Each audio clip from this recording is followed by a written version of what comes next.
Chers amoureux du ballon rond, l'heure est grave pour notre football et vous avez sans doute vu passer l'information.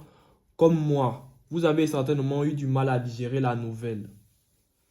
Alors qu'on attendait tous un vent de changement à la tête de la FEGAFOOT, le verdict de la FIFA et de la CAF est tombé et c'est le statu quo total. Pierre-Alain Mungengui et son équipe restent aux commandes jusqu'au 31 décembre 2026 au plus tard. Et oui, vous avez bien entendu, nous avons encore pour quelques mois. Est-ce une simple procédure de la FIFA ou un véritable complot contre notre passion? Aujourd'hui, on dit les termes sans langue de bois. Restez bien jusqu'au bout, car ce qui se dit maintenant peut radicalement transformer l'avenir du football gabonais et le destin de nos panthères du Gabon. Tout commence par cette fameuse mission conjointe de la FIFA et de la CAF qui a séjourné à Libreville en avril dernier pour rencontrer le comité exécutif, la commission électorale et même le ministère des Sports dirigé par Paul Ulrich Kessani.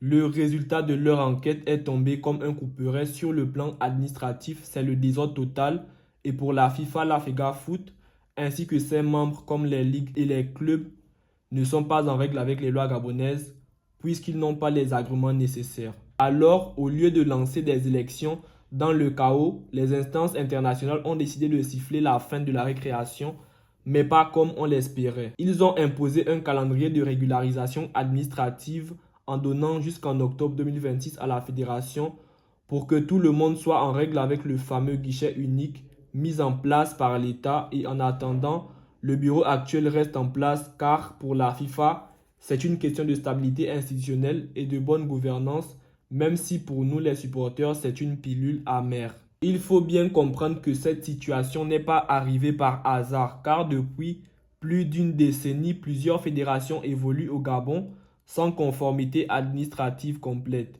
ce qui a créé un flou juridique immense. La FIFA et la CAF ont relevé que les démarches de régularisation administrative seront menées au moyen du guichet unique conjoint mis en place par les ministères des Sports et de l'Intérieur et que ce délai s'inscrit dans le cadre temporel indiqué par les autorités nationales pour la finalisation de ces procédures. En gros, on nous explique que pour avoir des élections propres, il faut d'abord que les clubs et les ligues qui votent soient légalement reconnus par l'État gabonais. Ce qui semble logique sur le papier, mais qui ressemble à une éternité pour ceux qui veulent voir le football gabonais avancer enfin. De Libreville à Franceville et dans les 9 provinces du Gabon, le constat est le même, car les gens sont fatigués de ce sentiment de blocage permanent. On a l'impression que peu importe ce qu'on fait, ce sont les mêmes visages qui restent et on parle de processus électoral, mais beaucoup voient cela comme un verrouillage total du système, car nous rappelons que Pierre-Alain Mungengui se présentait comme candidat unique après l'invalidation de plusieurs candidatures concurrentes. Il y a aussi une immense fatigue sportive, car on ne va pas se mentir les amis. Les résultats de nos panthères du Gabon ne sont pas à la hauteur de notre talent et les échecs répétitifs comme l'élimination dès le premier tour de la CAN 2025 au Maroc ou les difficultés en éliminatoire de la Coupe du Monde 2026 ont fini par user la patience du peuple. Aujourd'hui, le monde du football nous regarde et on a l'impression d'être la risée de l'Afrique car les autres avancent pendant que nous reculons et c'est ce sentiment de malédiction qui revient sans cesse dans nos discussions. Cette crise de gouvernance est sous surveillance internationale car la FIFA refuse catégoriquement toute ingérence politique directe et toute tentative du gouvernement gabonais de suspendre le processus électoral a été vu comme une ligne rouge. On se retrouve donc dans une situation où l'opinion publique est en rupture totale avec ses dirigeants sportifs car le désintérêt pour le championnat national et la perte de confiance envers le COMEX de la FEGAFOOT sont à leur paroxysme. Les Gabonais se demandent pourquoi après 12 ans de règne, on a l'impression que tout est à refaire et que les bases même de notre football ne sont pas solides. Car comment peut-on parler de performance quand les structures administratives ne sont même pas à jour? Franchement, les fans de football, est-ce qu'on peut vraiment continuer comme ça? Car à un moment donné, il faut avoir l'honnêteté de se regarder dans la glace. Si le monde du football gabonais ne veut plus de vous, pourquoi s'accrocher? Car il faut avoir un peu de honte et laisser la place à d'autres idées ou à d'autres énergies puisque l'on ne peut pas diriger par défi ou par provocation envers tout un peuple.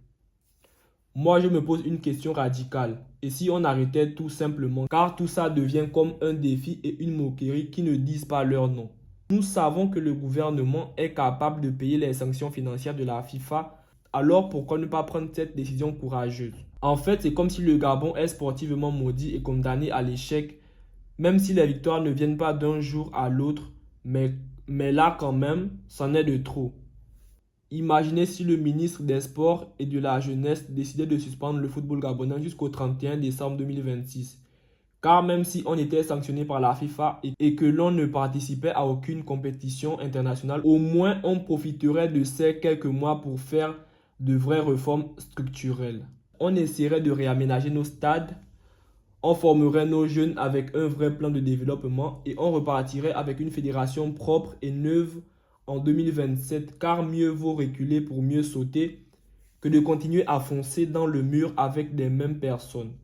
Mais hélas, car pour le faire, il faut avoir l'aval de la FIFA et de la CAF, et l'État semble avoir les mains liées par les règlements internationaux.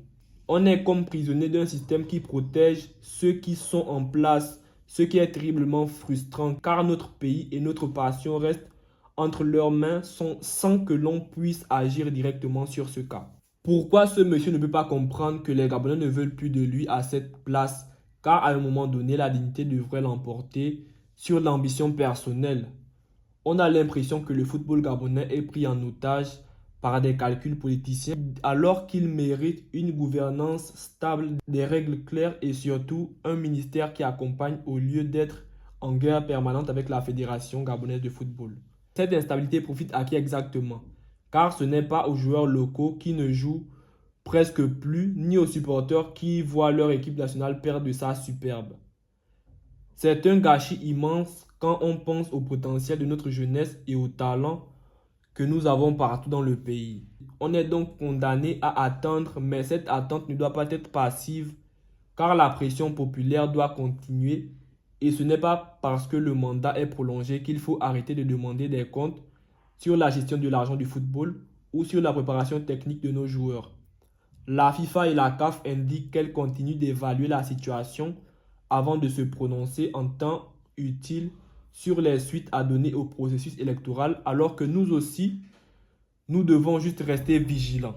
Le gouvernement doit s'assurer que ce fameux guichet unique ne soit pas juste une formalité administrative, mais un vrai moyen de filtrer qui est apte ou non à diriger notre sport, car on ne peut plus confier les clés de notre passion à des gens qui ne pensent qu'à leur service politique et au détriment du gazon. Comme on dit chez nous, peu importe la durée de la nuit, le soleil finit toujours par se lever sur les panthères du Gabon. 2027 arrivera plus vite qu'on ne le pense. Et ce jour-là, il faudra que le changement soit réel, définitif et porté par des gens qui aiment vraiment le Gabon et non leurs privilèges personnels. Le football gabonais est un tournant critique et ce bras de fer entre réforme nationale et normes globales doit accoucher d'une nouvelle ère, car nous ne pouvons plus nous permettre de rater d'autres grandes compétitions.